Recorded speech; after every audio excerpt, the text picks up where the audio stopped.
সংসার যাত্রায় যদি কেউ কোনো সমকক্ষ বা উচ্চতর সঙ্গী পায় না, তাহলে দৃঢ়তার সহিত একাই চলিবে। দৃঢ়তার সহিত একাই চলিবে। ধর্মপদ 61।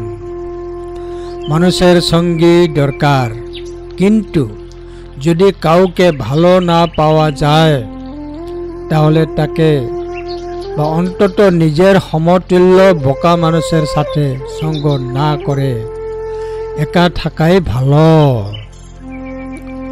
মূর্খদের সাথে কোনো লাভজনক সাহচর্য নেই। একজন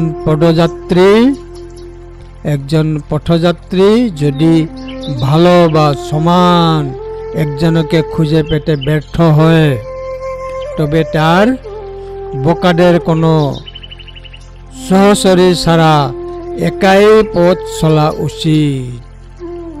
ধর্মপদ 61।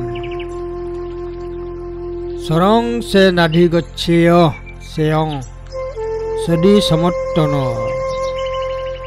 একশরিয়ং দলহং করিয়া নথি বালে সহায়তা একং সরং দলহং করিয়া। সরং সে নাধিগচ্ছেয় সেয়ং সদি মর্তন একশরিয়া দলহং করিয়া নথি বালে সহায়তা। ধর্মপদ 61।